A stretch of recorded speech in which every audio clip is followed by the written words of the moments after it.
பரிசுத்த நாமத்திற்கு மகிமை உண்டாவதாக. எனக்கு கொடுக்கப்பட்ட நேரம் 7:45 to 8 o'clock. Now it is already 8 o'clock. So இதற்கு பிறகு உங்களுடைய பொறுமை தான் தேவை. இருந்தாலும் ஒரு குறுகிய நேரத்திலே ஒரு 3 முக்கியமான காரியங்களை நான் இன்றைக்கு உங்களோடு கூட பகிர்ந்து கொள்ள விரும்புகிறேன். எனக்கு கொடுக்கப்பட்ட தலைப்பு ஃபெல்லோஷிப், ஐக்கியம். இந்த ஐக்கியத்தை நான் 3 பகுதிகளாக உங்களுக்கு எடுத்து சொல்ல விரும்புகிறேன். முதலாவதாக தேவனோடு கூட உள்ள ஐக்கியம், ரெண்டாவதாக தேவனுடைய ஊழியர்களோடு உள்ள ஐக்கியம், மூன்றாவதாக விசுவாசிகள் ஒருவருக்கொருவர் காணப்பட வேண்டிய ஐக்கியம். சில முக்கியமான வசனங்களை உங்களுக்கு சுட்டி காட்ட விரும்புகிறேன். ஒரு செய்தியாக கொடுப்பதற்கு நேரம் இல்லை. அதற்கு ஆதாரமாக 1 யோவான் 1 அத்தியாயம் 3வது வசனத்திலே எங்களுடைய ஐக்கியம் பிதாவோடும் அவருடைய குமாரனாகிய இயேசு கிறிஸ்துவோடும் கூட இருக்கிறது. நம்முடைய ஐக்கியம் பிதாவாகிய தேவனோடும் கூட அவருடைய குமாரனாகிய கிறிஸ்துவோடு கூட இருக்குமேயானால் மற்ற எல்லா ஐக்கியங்களும் சரிப்பட்டு வரும். நான் சொன்ன 3 ஐக்கியங்கள் மாத்திரமல்ல, இந்த உலகத்தில் என்னென்ன ஐக்கியத்திலே நாம் ஈடுபடுகிறோமோ அந்த எல்லா ஐக்கியமும் கர்த்தருடைய பார்வையிலே அது பிரீதி உள்ளதாய் காணப்படும். 1 கொரிந்தியர் 1 அத்தியாயம் 9வது வசனத்திலே நாம் வாசிக்கும்போது, தம்முடைய குமாரனும் நம்முடைய கர்த்தருமாயிருக்கிற இயேசு கிறிஸ்துவுடனே ஐக்கியமாய் இருப்பதற்கு உங்களை அழைத்த தேவன் உண்மை உள்ளவர். இதுதான் நம்முடைய வாழ்க்கையில் உள்ள பெரிய சாட்சி. அல்லேலூயா. நாம் எல்லாரும் இந்த இடத்துல கூடியிருக்கிறோமே, ஆனால் பிதாவாகிய தேவன் உண்மை உள்ள தேவனாக இருந்து கிறிஸ்துவோடு கூட நீங்களும் நானும் ஐக்கியப்படுவதற்கு அவர் தயவுள்ளவராயிருந்தார், அவர் இரக்கமுள்ளவராயிருந்தார். பிலிப்பியர் 2:1 நாம் திரும்ப வரும்போது, ஆதலால் கிறிஸ்துவுக்குள் யாதொரு ஆறுதலும் அன்பினாலே யாதொரு தேறுதலும் ஆவியின் யாதொரு ஐக்கியமும் யாதொரு உருக்கமான பட்சமும் இரக்கங்களும் உண்டானால் அது பிதாவாகிய தேவன் கிறிஸ்துவோடு கூட நீங்களும் நானும் ஐக்கியப்பட அவர் நம்மை அழைத்தது நோக்கம்தான். வித்தியாசமான குடும்ப சூழ்நிலைகளிலிருந்து நாம் இங்கே வந்திருக்கிறோம். எல்லா சாட்சிகளையும் கேட்க கர்த்தர் எனக்கு உதவி செய்தார். மிக அற்புதமாக அநேக காரியங்களை கேட்கும்படியான கிருபை என்ற நாளிலே நான் பெற்றேன். அப்போ இப்படிப்பட்ட ஒரு ஐக்கியத்தை ஆண்டவர் நமக்கு தருவதற்கு காரணம் அந்த பிதாவோடு கூட உள்ள ஐக்கியம், கிறிஸ்துவோடு கூட உள்ள ஐக்கியம். பிலிப்பியர் 3:10 பவுல் அப்போஸ்தலர் அந்த உயிர்த்தெழுதலில் தான் எப்படியாகிலும் எழுந்திருக்க வேண்டும் என்று சொல்லும்போது அவர் ஒரு குறிப்பிட்ட ஒரு ஐக்கியத்தை சொல்லுவார், அவருடைய பாடுகளின் ஐக்கியம். அருமையான தேவனுடைய பிள்ளைகளே, ஒருவேளை நாளைக்கு உங்களுடைய கம்யூனியன் சர்வீஸ் இருக்கும். அவருடைய இரத்தத்தையும் அவருடைய சரீரத்தையும் புசிக்கிற, குடிக்கிற, பானம் பண்ணுகிற ஒரு அனுபவம் நமக்கு வரப்போகிறது. அந்த பாடுகளோடு கூட உள்ள ஐக்கியம், அந்த பரிசுத்தமான ஐக்கியத்தை நீங்களும் நானும் காத்து கொள்ள வேண்டும்.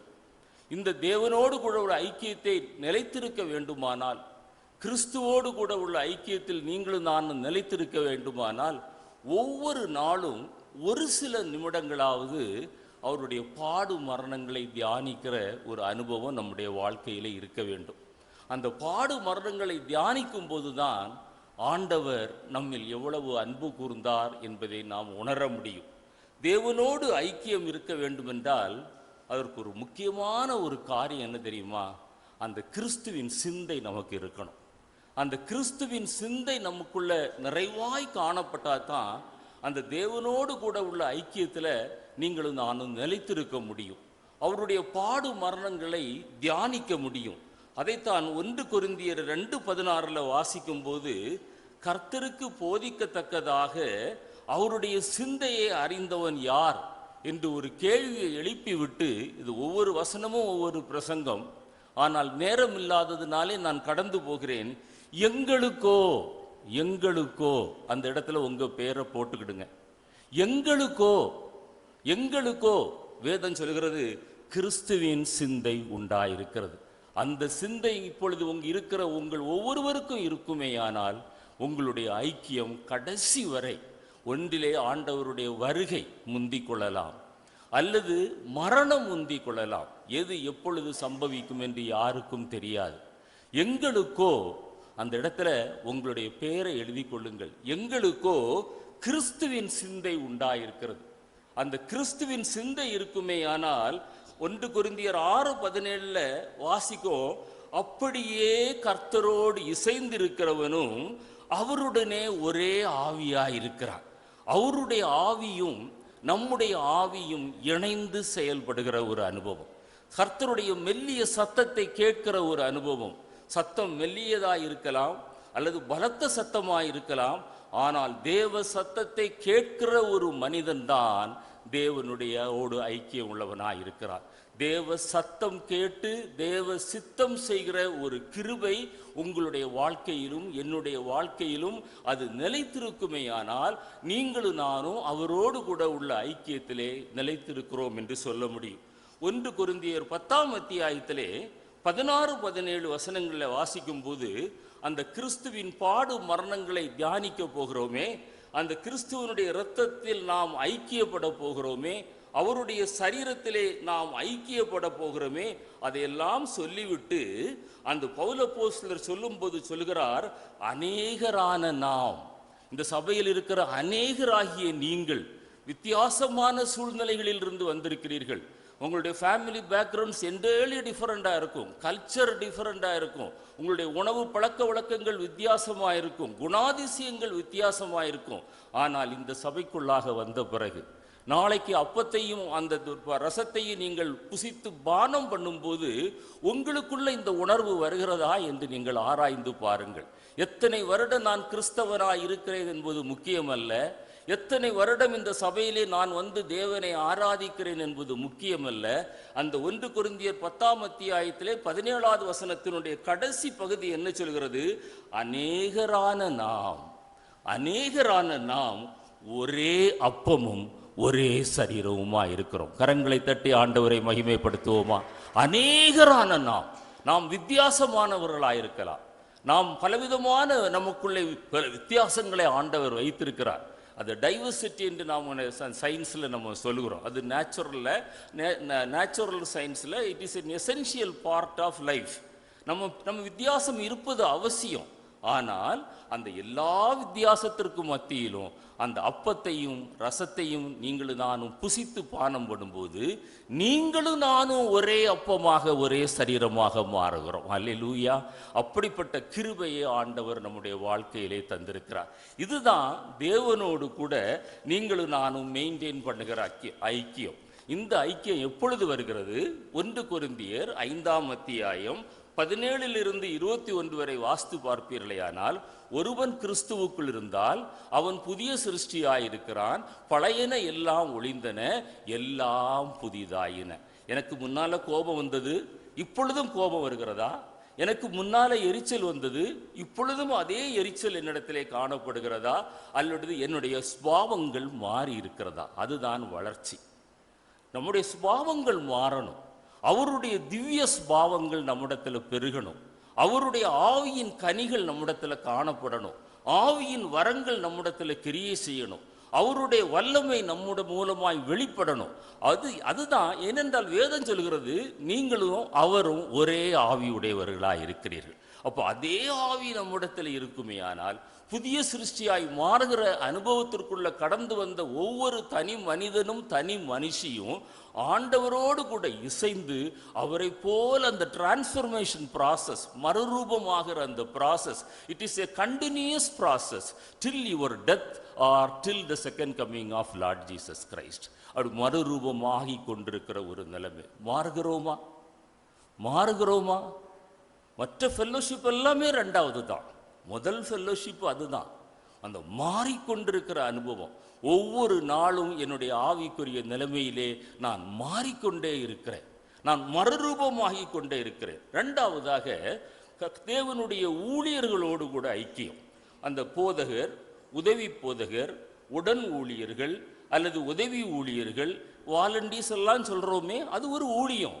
இந்த தரையை துடைக்கிறோமே, அது ஒரு ஊழியம். எங்களுடைய சபையில் நான் ஆரம்ப நாட்களில் நான் பார்த்தேன், வாலிப பிள்ளைகள், எந்தெந்த வாலிப பிள்ளைகள் தரையை துடைத்தார்களோ அந்த அவர்களெல்லாம் இன்றைக்கு பெரிய ஊழியக்காரிகளாக இருக்கிறார்கள், நல்ல பதவிகளிலே இருக்கிறார்கள்.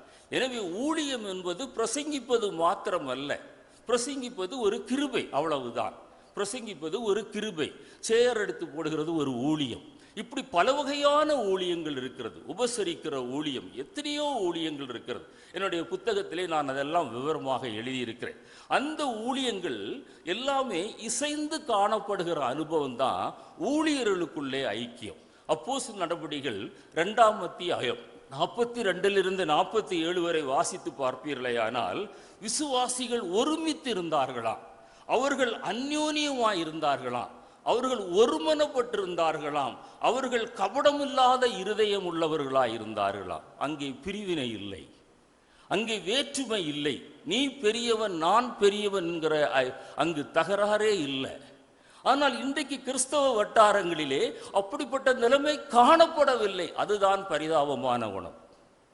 ஒருவர் பாடுகிறார், அவர் நன்றாக பாடுகிறார் என்றால் இன்னொருவர் பொறாமைப்படுகிறார். இப்படிப்பட்ட ஒரு பரிதாபமான நிலைமைக்குள்ள வாழ்ந்து கொண்டிருக்கிற ஒரு கிறிஸ்தவ உலகம் ஒரு ஐக்கியத்திற்குள்ளாக கடந்து வர வேண்டும். இந்த நிலைமை உலகம் முழுவதும் காணப்படுகிறது. சரியான உறவுகள் இல்லை, சரியான ஐக்கியம் இல்லை. அந்த பிரைஸ் தி லார்ட் சொல்லும்போது ஒரு ஐக்கியம், ஆனால் உள்ளத்தில் பலவிதமான வேறுபாடுகள். என்னை கேட்டுக்கொண்டிருக்கிற அருமையான தேவனுடைய பிள்ளைகளே, அப்போஸ்தலர் 2ஆம் அத்தியாயம் 42 47 வரை வாசித்து பார்க்கும்போது அங்கே அந்யோன்யம் இருந்தது. அங்கு விசுவாசிகள் ஒருமித்து இருந்தார்கள், அவர்கள் ஒருமனப்பட்டார்கள். இதற்கெல்லாம் காரணம் கபடம் இல்லாத ஒரு இருதயம் என்று அங்கு எழுதப்பட்டிருக்கிறது. எத்தனையோ காரியங்களை சொல்ல முடியும். ஒன்று, கபடம் இல்லாத இருதயம். கலாத்தியர் 2:9 வாசித்து பார்த்தீங்கன்னா, விருத்த சேதனம் உள்ளவர்களுக்கும் விருத்த சேதனம் இல்லாதவர்களுக்கும் யார் போதிப்பதுங்கிற ஒரு பிரச்சனை அங்கே உருவாகிறது. அப்பொழுது பேதுரு, யோவான், யாக்கோபு அவர்கள் விருத்த சேதனம் பெற்றவர்களுக்கு அவர்கள் போதிக்கவும், பவுல் பர்னபா விருத்த சேதனம் இல்லாதவர்களுக்கு போதிக்கவும் என்கிற ஒரு அக்ரிமெண்ட் வருகிறது. அந்த ப்ராப்ளம் சால்வ் ஆயிடுகிறது. அந்த ப்ராப்ளம் சால்வ் ஆகிவிடுது. என்னை பொறுத்த வரையில் நான் சொல்லுகிற ஒரு காரியம் என்னவென்றால், யாரை கொண்டாகிலும் எப்படியாகிலும் கர்த்தருடைய வேலை நடக்க வேண்டும். ஹல்லேலூயா. அதில் நான் பெரியவன் நீ சின்னவன், அல்லது நான் தான் அதில் இருக்கணும் அவன் இருக்கக்கூடாது, இந்த எண்ணம் நம்ம இடத்துல இருக்கவே கூடாது. அந்த கபடம் இல்லாத இருதயம், இது கர்த்தருடைய காரியம். ஒரு மனிதனை கர்த்தர் பயன்படுத்துகிறார் என்றால் நீங்களும் நானும் சந்தோஷப்படணும். அந்த மனிதனை இன்னும் பயன்படுத்தும்படியாய் கர்த்தரிடத்தில் ஜெபிக்கணும். அந்த மனிதன் விழுந்து போகாதபடி காத்து கொள்ள வேண்டும் என்று ஜெபிக்கணும். வியாதி, விபத்து, வீழ்ச்சி, இந்த 3 காரியங்கள் இன்றைக்கு ஊழியர்களை தாக்குகிறது. ஒவ்வொரு நாளும் உங்களுடைய ஸ்தல போதகருக்காக, உதவி போதகருக்காக, அவர்களுடைய குடும்பங்களுக்காக, உடன் ஊழியம் உதவி ஊழியம் செய்கிறவர்களுக்காக, சபையில் எடுபடி வேலை செய்கிறவர்களுக்காக, வாகனங்களை ஓட்டுகிறவர்கள் இருக்கிறார்கள், சமையலிலே உதவி செய்கிறவர்கள் இருக்கிறார்கள், அந்த செயர்களெல்லாம் எடுத்து போட்டு சுத்தம் பண்ணுகிறவர்கள் இருக்கிறார்கள். எல்லாருக்கும் ஆண்டவர் ஒரு வேலையை கொடுத்திருக்கிறார். எல்லாமே ஊழியம்தான். இந்த எல்லா ஊழியக்காரர்களும் அவர்கள் இந்த வியாதி, விபத்து, வீழ்ச்சி, இந்த 3 காரியங்களும் சத்துரு அவர்களை தீண்டாதபடி நீங்கள் அவர்களுக்காக ஜெபிக்க கடமை உள்ளவர்களாயிருக்கிறீர்கள். 3ஆவதாக விசுவாசிகளோடு கூட உள்ள ஐக்கியம். ஒரு சில வசனங்களை வாசித்து நான் முடிக்க விரும்புகிறேன். பாருங்க, 1 யோவான் 1:7 வாசித்து பார்த்தீங்கன்னா, அவர் ஒளியில் இருக்கிறது போல நாம் ஒளியில் நடந்தால் ஒருவரோடு ஒருவர் ஐக்கியப்பட்டிருப்போம். அப்போ பாருங்க, ஒரு கண்டிஷன், அந்த கண்டிஷனுக்கு ஆண்டவர் ஒரு ரிசல்ட்டை சொல்றார். நீங்க அவரோடு கூட ஐக்கியப்பட்டிருப்பீர்களே ஆனால், அவருடைய ஒளி உங்களிடத்தில் இருக்குமே ஆனால், அவர் ஒளியாய் இருப்பது போல நீங்களும் வெளிச்சமாய் இருப்பீர்களே ஆனால், அந்த விசுவாசிகளுக்குள்ள எந்த விதமான சலசலப்பும் சஞ்சலமும் பேதமையும் வரவே வரும். எல்லாரும் நாம் ஐக்கியப்பட்டிருப்போம். அப்படிப்பட்ட ஒரு ஐக்கியத்தை ஆண்டவரை எங்களுடைய சபையில் நான் இல்லை என்று சொல்லவில்லை. நான் உங்களுடைய சபையில் இருக்கிற இந்த நிலைமையை காட்டிலும் இன்னும் அதிகமாக தாரும் என்று ஜெபியுங்க. உங்களுடைய ஜெபம் அப்படியாக மாறட்டும். அந்த உடன் ஊழியர்கள், உதவி ஊழியர்கள், போதகர்கள், உதவி போதகர் எல்லாரும் அவர்கள் ஆசீர்வதிக்கப்பட வேண்டும், அவர்கள் பாதுகாக்கப்பட வேண்டும், அவர்கள் தேவனோடு கூட வைத்திருக்கிற ஐக்கியத்தில் நிலைத்திருக்க வேண்டும்.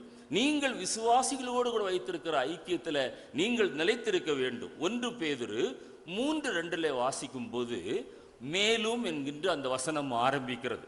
அதற்கு முன்பாக நீங்கள் பார்ப்பீர்களேயானால் கணவன் மனைவி உறவை குறித்து பேதுரு மூலமாக பரிசுத்த ஆவியானவர் அங்கே பேசுகிறார்.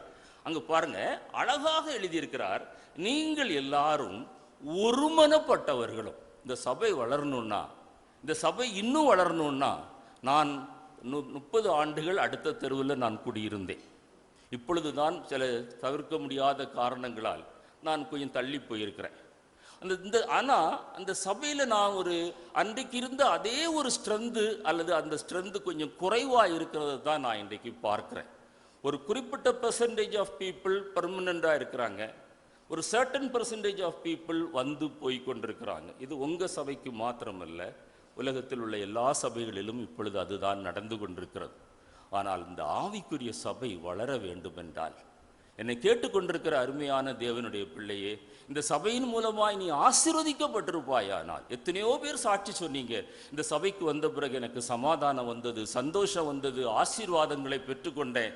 ஜான் எஃப் கென்னடி ஒரு நாள் சொன்னார், don't ask what United States of America has given for you, but you ask yourself what you have given for United States of America என்று சொன்னார்.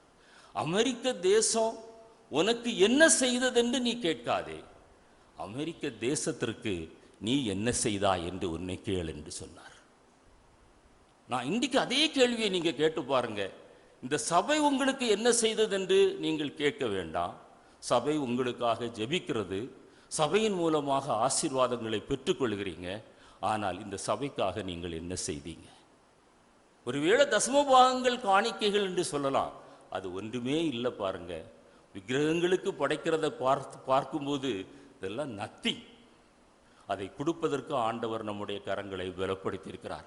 ஆனால் இந்த சபையினுடைய வளர்ச்சிக்காக நீங்கள் ஒருமனப்பட்டவர்களாய் காணப்படுகிறீர்களா? ஒருமனப்பட்டவர்களும் இரக்கம் உள்ளவர்களும் சகோதர சிநேகம் உள்ளவர்களும் மன உருக்கம் உள்ளவர்களும் இணக்கம் உள்ளவர்களுமாய் இருந்து, கடைசியில் இந்த வசனம் எப்படி முடியுது தெரியுமா? 1 பேதுரு அந்த 3 முடியுது, எப்படி முடியுது தெரியுமா? ஆரம்பிக்கும் போது நித்திய ஜீவனை பெறுவதற்காக. அந்த 3வது வசனம் எப்படி முடிகிறது? 1 பேதுரு 3:3, நீங்கள் ஆசீர்வாதம் பெறுவதற்காக. இந்த சபையில் நீங்கள் இணக்கம் உள்ளவர்களாக இருந்தா, நீங்கள் மன உருக்கம் உள்ளவர்களாக இருந்தா, சகோதர சிநேகம் உள்ளவர்களாக இருந்தா, நித்திய ஜீவனை மாத்திரமல்ல இந்த உலகத்திலும் நீங்கள் ஆசீர்வதிக்கப்படுவீர்கள். இந்த ஃபெல்லோஷிப்ங்கிறது மிக முக்கியமான ஒரு காரியம். சபையில் நீங்கள் எவ்வளவு தூரம் இணைந்து செயல்படுறீங்களோ அவ்வளவு தூரம் ஆண்டவர் உங்களை ஆசீர்வதிப்பார். நான் அதை சாட்சியாய் சொல்ல முடியும். நித்திய ஜீவனை நீங்கள் பெறுவதற்கு அது ஒரு வழிவாசலை உங்களுக்கு வகுத்து கொண்டே இருக்கிறது. எபேசியர் 4ஆம் அத்தியாயம் முதல் 3 வசனங்களை நீங்கள் வாசித்து பாருங்க. அழைக்கப்பட்ட அழைப்பிற்கு நீங்கள் பாத்திரவான்களாய் நடந்து மிகுந்த மனத்தாழ்மையுடன, மிகுந்த சாந்தத்துடன, பொறுமையோடு கூட சமாதான கட்டினால் ஒருமையை காத்து கொள்வதற்கு, ஆவியின் ஒருமையை காத்து கொள்வதற்கு ஜாக்கிரதையாயிருங்க. You have to sacrifice a lot. இந்த சபை வளரணும்னா நீங்க இணக்கம் உள்ளவர்களாய், இரக்கம் உள்ளவர்களாய், சிநேகம் உள்ளவர்களாய், ஒருமனம் உள்ளவர்களாய் மாற வேண்டும் என்றால் சில காரியங்களை நீங்க விட்டு கொடுத்து தான் ஆகணும். சில காரியங்களை இந்த பலிபீடத்தில் நீங்கள் பலியிட்டு தான் ஆகணும். If you want to gain something you have to lose something. அதில் எந்த சந்தேகமுமே இல்லை. சில காரியத்தை இழக்கும் போது தான், இருள் போனால் தான் அந்த வெளிச்சம் வரும். ஒரு சுவிட்சை ஆன் பண்ணுறோம், ஒரு இருட்டு ரூமுக்குள்ளே போய் சுவிட்சை ஆன் பண்ணுறோம், இருளும் ஒளியும் ஒன்றாக அங்கு இருப்பதில்லை. வெளிச்சம் வந்த உடனே இருள் போகிறது. சில காரியங்களை நீங்கள் விடும்போது தான், உங்களுடைய சுய விருப்பங்களை இந்த பலிபீடத்தில் பலியிடும் போது தான், உங்களுடைய சொந்த விருப்பங்களை பலியிடும் போது தான் அதை நீங்கள் பெற்றுக்கொள்ள முடியும். அதைத்தான் எபேசியர் 4ஆம் அத்தியாயம் 4வது வசனத்தில் வாசிக்கும் போது, சபையை குறித்து சொல்லும்போது, ஒரே நம்பிக்கை. இன்றைக்கு அரசியல்வாதி சொல்லி கொண்டிருக்கிறான், ஒரே நாடு, ஒரே மொழி, ஒரே உணவு, ஒரே கல்ச்சர், ஒரே எலெக்ஷன் என்று இன்றைக்கு கோஷம் வந்து கொண்டிருக்கிறது. ஆனால் ஆண்டவர் நம்மை பார்த்து சொல்கிறார், ஒரே நம்பிக்கை, ஒரே சரீரம், ஒரே ஆவி, ஒரே கர்த்தர், ஒரே விசுவாசம், ஒரே ஞானஸ்நானம், ஒரே தேவன். அப்படி இருக்கும்போது ஏன் சபையில வேறுபாடுகள் வருகிறது? ஏன் சபையில பிரிவினைகள் வருகிறது? ஒரே தண்ணீரினால் தாகம் தீர்க்கப்பட்டோம், ஒரே நிழலுக்குள்ளாய் கடந்து வந்தோம். எபேசியர் 4:13 சொல்கிறது, அவர் சிலரை அப்போஸ்தலராகவும், சிலரை தீர்க்கதரிசிகளாகவும், சிலரை சுவிசேஷகராகவும், சிலரை மேய்ப்பராகவும், சிலரை போதகராகவும். அதே மாதிரி தான் சபையில சிலரை சேரெடுத்து போடுகிறவர்களாய், சிலரை தரையை துடைக்கிறவர்களாய், சிலரை பிரசங்கிக்கிறவர்களாய், சிலரை ஆடியோ விஷுவல் சிஸ்டத்தை மெயின்டைன் பண்ணுகிறவர்களாய், சிலரை ரிசப்ஷனிஸ்டுகளாய், சிலரை அழைத்து வருகிறவர்களாய் ஆண்டவர் பயன்படுத்தலாம். ஆண்டவர் எந்த உத்தரவாதத்தை கொடுத்தாலும் அதை நான் உண்மையாக செய்வேன், உத்தமமாய் செய்வேன். ஏனென்றால் நான் அதை எனக்காக செய்யவில்லை, என்னை ரட்சித்த என்னுடைய ஆண்டவருக்காக செய்கிறேன். அல்லேலூயா. அந்த உணர்வு உங்களுடைய வாழ்க்கையிலே வருமேயானால், அந்த உணர்வு வருமேயானால், அதே உணர்வோடு கூட தான் நான் என்னுடைய சபையிலே நான் இருந்து கொண்டிருக்கிறேன். 82 இருந்து இன்றைக்கு அந்த சபையிலே எத்தனையோ காரியங்கள் எனக்கு ஒவ்வாத காரியங்கள் இருக்கலாம். ஆனாலும் அந்த சபை வளர வேண்டும். அந்த சபையிலே ஆண்டவர் ஒரு வைத்த நோக்கத்தை நான் நிறைவேற்ற வேண்டும். அந்த சபையிலே ஆண்டவர் எனக்கு கொடுத்த பங்கை நான் நிறைவேற்ற வேண்டும் என்கிற அந்த தாகத்தில் தான் நான் ஓடிக்கொண்டிருக்கிறோம். என்னை கேட்டுக்கொண்டிருக்கிற அருமையான தேவனுடைய பிள்ளையே, 1 கொரிந்தியர் 12:25-27 வாஸ்து பாருங்க. சரீரத்தில் பிரிவினை உண்டாயிராமல் அவயவங்கள் ஒன்றை குறித்து ஒன்றை கவலைப்படுகிறது. என்னுடைய கை வலிச்சதுன்னா என்னுடைய இருதயம் துடிக்குது.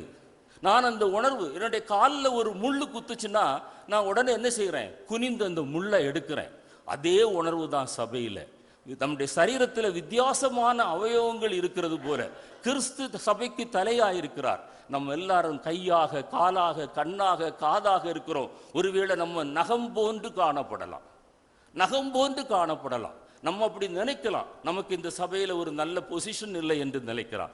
ஆனால் அந்த நகம் அடர்ந்து போனா, ஒரு கல் தட்டி நகம் அடர்ந்து போனா எவ்வளவு வேதனை!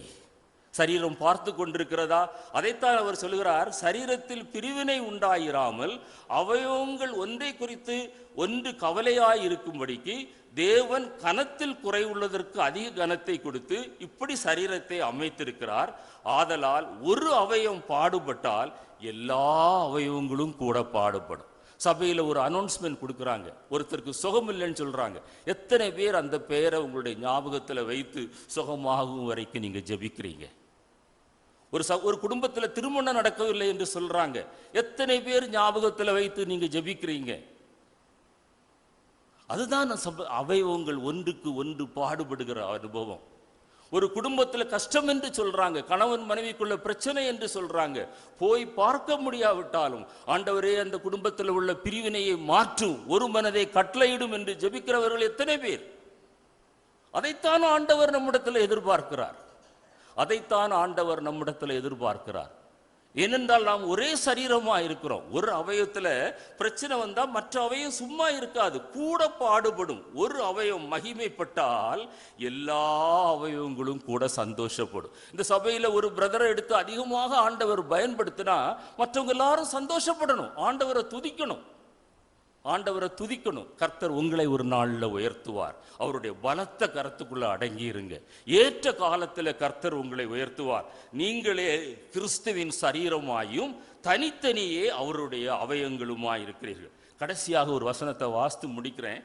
ஏற்கனவே இந்த வசனம் வெளியில போர்டாக காணப்படுகிறது. எத்தனை பேர் அந்த வசனத்தை நீங்க வாசிக்கிறீங்களோ எனக்கு தெரியாது. 133ஆம் சங்கீதம் வாசிக்கிறேன். இதோ சகோதரர் ஒருமித்து வாசம் பண்ணுகிறது, எத்தனை நன்மையும் எத்தனை இன்பமுமானது. அது ஆரோனுடைய சிரசின் மேல் ஊற்றப்பட்டு அவனுடைய தாடியிலே வடிகிறதும் அவனுடைய அங்கிகளின் மேல் இறங்குகிறதுமான நல்ல தைலத்துக்கும் எர்மோன் மேலும் சியோன் பர்வதங்கள் மேலும் இறங்கும் பனிக்கு ஒப்பாயிருக்கிறது. அங்கே அங்கே அந்த ஒருமனை இருந்தா 2 காரியங்களை ஆண்டவர் சொல்றார். அங்கே கர்த்தர் என்றென்றைக்கும் ஆசீர்வாதத்தையும் ஜீவனையும் கட்டளையிடுகிறார். அல்லேலூயா, அல்லேலூயா. அந்த எர்மோன் மலை, அந்த அந்த மலை தொடர், அது அந்த மலை தொடர் தனித்தனி சிகரங்கள், தனித்தனி சிகரங்கள். ஆனால் அந்த தனித்தனி சிகரங்கள் மேலே பனி இறங்கும் போது தூரத்தில் நின்று பார்த்தா ஒரே மலை போல காணப்படுமா. அல்லேலூயா. இங்க தனித்தனி நபர்களாக நீங்க இருக்கிறீங்க. பரிசுத்த ஆவியின் அபிஷேகம் என்பது பாடுவதற்கும் அந்நிய பாஷை பேசுவதற்கும் மாத்திரமல்ல, அது உங்களை ஒருமனப்படுத்துகிற ஆவியானவர். அல்லேலூயா. உங்களை ஒருவராய் பார்க்கிற ஒரு அனுபவம். உங்களை அத்தனை பேரும் வித்தியாசமான குணாதிசயங்கள், வித்தியாசமான ஃபேமிலி பேக்ரவுண்ட்ஸ், வித்தியாசமான எக்கனாமிக்கல் ஸ்டேட்டஸ் எதுவாய் இருந்தாலும் கர்த்தருடைய பார்வையில் நீங்கள் வெளியேற பெற்றவர்கள். ஆண்டவர் உங்களை அந்த எர்மோன் மலை ஒன்றாக தெரிவது போல அந்த பனி இறங்கும் போது, பனி இல்லாத நேரத்தில் அது தனித்தனி சிகரங்களாய் தெரிகிறது. ஆனால் பனி இறங்கும் போது அந்த எர்மோன் மலை எப்படி தெரிகிறதா? அது ஒரே மலையாக அது காட்சி அளிக்கிறதா.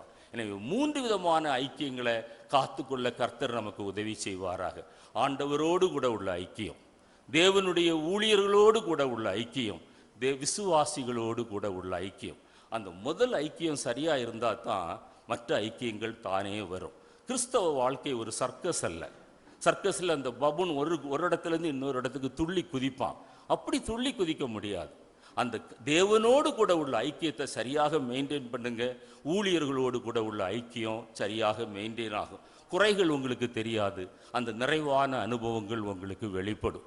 அந்த தேவனோடு ஊழியர்களோடு உள்ள ஐக்கியத்தை சரியாக மெயின்டைன் பண்ணுங்க. விசுவாசிகளுடைய குறைகள் குற்றங்கள் நீங்கள் பெரிதுபடுத்த மாட்டீங்க, அதை பற்றி நீங்கள் பேச மாட்டீங்க. அவரிடத்தில் உள்ள நல்ல குணங்கள் உங்களுக்கு தெரியும், ஒரே மலையாக காட்சியளிக்கும். அப்படிப்பட்ட கிருபையை ஆண்டவர் உங்களுக்கும் எனக்கும் தருவாராக. ஆமென்.